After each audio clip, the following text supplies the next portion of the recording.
Hello guys, welcome back to my channel. मैं निशा। आज मैं लेकर आई हूँ आप लोगों के लिए सीटेट के हिंदी के प्रीवियस ईयर जो मोस्ट इंपॉर्टेंट क्वेश्चंस हैं हमारे एग्जाम के पॉइंट ऑफ व्यू से। अगर आप लोगों को मेरी ये वीडियो अच्छी लगे तो लाइक शेयर सब्सक्राइब भी करिए और अभी वीडियो को शेयर कर दीजिए। जो लोग भी अपने तैयारी कर रहे हैं सीटेट एग्जाम की, वो उनकी भी तैयारी अच्छे से हो जाए। तो चलिए स्टार्ट करते हैं। सबसे पहले हमारा जो क्वेश्चन है, क्वेश्चन नंबर जो फर्स्ट है हमारा कि उपचारात्मक शिक्षण, कह रहे हैं कि जो उपचारात्मक शिक्षण की सफलता निर्भर करती है। तो उपचारात्मक शिक्षण जो इसे हिंदी इंग्लिश में कहते हैं रेमेडियल टीचिंग। क्या कहते हैं? Remedial teaching. जो उपचारात्मक शिक्षण की कब दिया जाता है? जब बच्चे को कहीं पे अधिगम में कठिनाई होती है। तो जैसे सभी बच्चे हैं, यहाँ पे 10 बच्चे हैं और 10 बच्चों को 8 बच्चे जो थे समझ चुके। ठीक है, यहाँ पे कितने हैं? 10 बच्चे हैं। क्लासरूम में हमारे क्या है? 10 बच्चे हैं, जिसमें से 8 बच्चों ने जो था वो सीख लिया, लेकिन 2 बच्चे थे वो नहीं सीख पाए। तो उनको हम क्या देंगे? उपचारात्मक शिक्षण देंगे। पहले तो उनकी पहचान करेंगे कि उन्होंने वो क्यों नहीं सीख पाए। ठीक है, वो उन्होंने क्या था कि उनको वो चीज़ नहीं समझ में आई, बाकी सब बच्चों को समझ। सबसे पहले तो हम क्या करते हैं? उपचारात्मक शिक्षण करने से पहले हम करते हैं, पहले उनका निदान करते हैं, पहले उनका पहचान करते हैं, फिर उनको अलग से क्लासेस देते हैं। ठीक है, एक्स्ट्रा क्लासेस लगाकर उनको जो होते हैं उपचारात्मक शिक्षण देते हैं। तो क्या करता है? उपचारात्मक शिक्षण की सफलता निर्भर करती है। उपचारात्मक शिक्षण जो है तब सफल होगा जब समस्याओं के कारणों की सही पहचान होगी कि बच्चे को जो समस्या हो रही है वो कहाँ पर हो रही है, तभी हमारा उपचारात्मक शिक्षण की सफलता हो गई। नेक्स्ट हमारा क्वेश्चन है, क्वेश्चन नंबर 2 है कि हिंदी की कक्षा में, कह रहे हैं कि जो हिंदी की क्लासरूम है, हिंदी की कक्षा में प्रायः हिंदुत्तर भाषी बच्चे हिंदी सीखने में अनेक कठिनाइयों का सामना करते हैं। क्यों? तो प्रायः जो होते हैं हिंदी क्लासरूम जो है वो ये क्लास है। ठीक है, इसमें जो है हिंदी की कक्षा क्लास है, इसमें सभी बच्चे हिंदी पढ़ रहे हैं। ठीक है, कुछ बच्चे ऐसे होते हैं जिनकी लैंग्वेज मातृभाषा जो होती है वो हिंदी नहीं होती है। क्या होती? हिंदी नहीं होती, इसलिए उनको हिंदी को सीखने में क्या होती? कठिनाइयाँ होती है। तो कह रहे हैं यहाँ पे कह रहे हैं कि हिंदी प्रायः हिंदी और उनकी मातृभाषा, जो यहाँ पे इतने बच्चे हैं, ठीक है, यहाँ पे बच्चे हैं, तो उन प्रायः हिंदी और उनकी मातृभाषा, जो हिंदी और उनकी मातृभाषा की संरचना में क्या होता है? बहुत अंतर होता है, जिसकी वजह से वो हिंदी को सीखने में क्या होती? कठिनाई महसूस करते हैं। नेक्स्ट हमारा क्वेश्चन है, क्वेश्चन नंबर 3 है, कह रहे हैं कि भाषा शिक्षक एक टीचर है जो भाषा शिक्षक है, लैंग्वेज टीचर है, ठीक है, के रूप में सबसे बड़ा चुनौती क्या है? तो एक भाषा शिक्षक के रूप में सबसे बड़ी चुनौती क्या होगी? यहाँ पे एक कोई क्लासरूम है, ठीक है, एक ये क्लासरूम है जिसमें बहुत सारी लैंग्वेजेस के लोग बच्चे आते हैं, पढ़ने आते हैं। तो क्या है? बहुभाषिक कक्षा। बहुभाषिक, यहाँ पे बहुत सारी भाषाएं के लोग हैं यहाँ पर। तो क्या करें? बहुभाषिक कक्षा के शिक्षण के लिए उचित रणनीतियाँ तय करना। अब जो है सभी बच्चों को के लिए वो जो है रणनीतियाँ तय करेगा, कैसे उनको पढ़ाना है, कैसे करना है। तो उसके लिए ये क्या होगी? एक चुनौती बन जाएगी बहुत बड़ी। तो नेक्स्ट हमारा क्वेश्चन है, क्वेश्चन नंबर 4 है कि बहुसांस्कृतिक कक्षा में आप भाषा शिक्षक के रूप में किस बात को अधिक महत्व देंगे? बहुसांस्कृतिक कक्षा, इसमें बहुत सारी संस्कृति के लोग होते हैं, अलग अलग कल्चर से आते हैं। तो स्टूडेंट जो होते हैं वो अलग अलग कल्चर के होते हैं। ठीक है, कोई हिंदू है, कोई मुस्लिम है, कोई सिख है, कोई ईसाई है। तो अलग अलग कल्चर, उनके जो कल्चर होता है, उनके त्यौहार हैं, हर चीज़ जो होती है उनकी अलग अलग होती है। तो करें एक बहुसांस्कृतिक कक्षा में आप भाषा शिक्षक के रूप में किस बात को अधिक महत्व देंगे? तो किसे महत्व देंगे?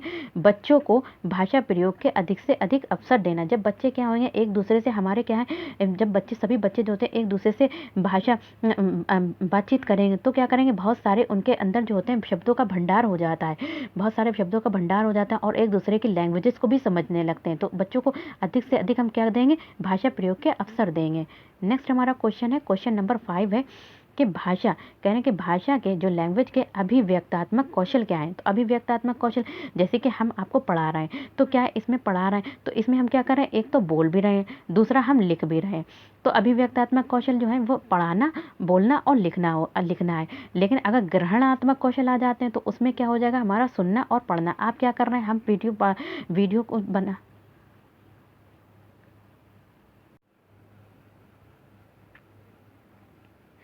तो हमारा 5th क्वेश्चन था कि भाषा के अभिव्यक्ता, सॉरी थोड़ा सा वीडियो में आप लोगों को रुकना पड़ा। ठीक है, मैं कौन सा क्वेश्चन है हमारा? क्वेश्चन नंबर 5 है अभिव्यक्तात्मक कौशल। तो अभिव्यक्तात्मक कौशल कौन से होते हैं? बोलना और लिखना।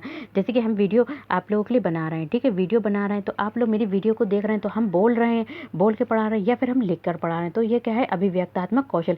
हम अपनी बात को बोल कर कह रहे हैं या फिर लिख कर कह रहे हैं, तो ये हमारे अभिव्यक्तात्मक कौशल होगा। अगर ग्रहणात्मक कौशल की बात करते हैं तो आप लोग क्या कर रहे हैं? आप लोग मेरी वीडियो देख रहे हैं तो उसको सुन रहे हैं या फिर उसको पढ़ रहे हैं, जो लिखा हुआ है वो उसको पढ़ रहे हैं, तो ये हमारे ग्रहणात्मक कौशल में आ जाएगा। नेक्स्ट हमारा क्वेश्चन है, नेक्स्ट हमारा जो क्वेश्चन है, क्वेश्चन नंबर 6 है कि पाठ में दिए गए चित्रों का क्या उद्देश्य होता है। जो पाठ है, जब हम पाठ पढ़ाते हैं उसमें चित्र होते हैं, तो उनका चित्र का क्या उद्देश्य होता है। तो ये क्या करते हैं पाठ में चित्र, तो चित्र अमूर्त संकल्पनाओं को समझने में सहायता करते हैं। बच्चे जो होते हैं उनके चित्रों को देखते हैं, फिर उनके बारे में अमूर्त तरीके से, डायरेक्ट तरीके से तो नहीं, जब प्रत्यक्ष सामने चीज़ होती है तो वो प्रत्यक्ष तरीके से होती है, लेकिन हम चित्र देख रहे हैं तो वो अमूर्त संकल्पनाओं को समझने में सहायता करते हैं। नेक्स्ट हमारा क्वेश्चन है, क्वेश्चन नंबर 7 है, प्रतिदिन क्या है, प्रतिदिन में कौन सा समास है। तो हमारा जो प्रतिदिन में समास है वो हमारा क्या है, कौन सा है, अवयवी भाव समास है। इसमें जो होता है अवयवी भाव का पहला पद प्रधान होता है। इसका कौन सा पहला पद प्रधान होता है, अवयवी भाव इसका पहला पद प्रधान होता है। और द्वंद्व समास, द्वंद्व समास इसमें जो होता है पहला पद जो होता है, इसमें जैसे कि माता पिता, इसमें जो होता है बीच में क्या लगा होता है, योजक चिन्ह, माता और पिता। तो ये हमारा द्वंद्व समास का उदाहरण है। भाई बहन, माता पिता, रात दिन, तो ये सब हमारा क्या है, द्वंद्व समास के। द्विगु समास इसका पहला पद जो होता है वो संख्यावाची होता है। द्वितीय पद जो होता है तत्पुरुष समास, तत्पुरुष समास की बात करें तो इसका द्वितीय पद, इसमें जो होता है द्वितीय पद जो होता है वो होता है प्रधान होता है।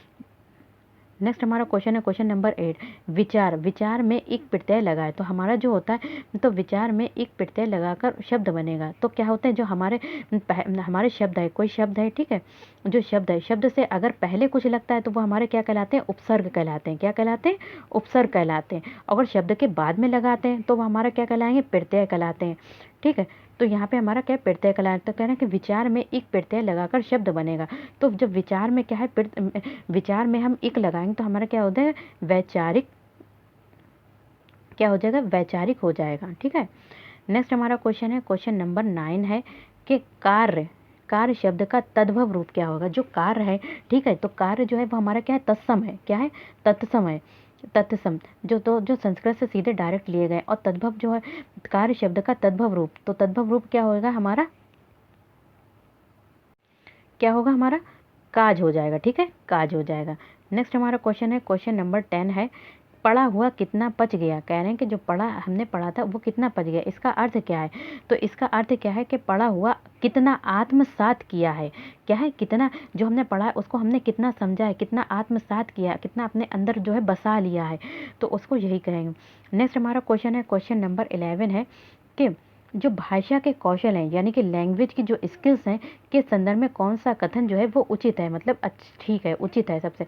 तो भाषा के चारों कौशल परस्पर क्या होते हैं, अंतर संबंधित होते हैं। जिसमें हमारा लिसनिंग हो गया, रीडिंग हो गया, राइटिंग हो गया, और हमारा क्या हो गया, लिसनिंग, रीडिंग, राइटिंग, 4 कौशल होते हैं। एक तो लिसनिंग होता है, एक रीडिंग होता है, और एक राइटिंग होता है, और एक हमारा जो होता है, सॉरी अभी बता रही हूँ, और हमारा क्या होता है, स्पीकिंग होता है।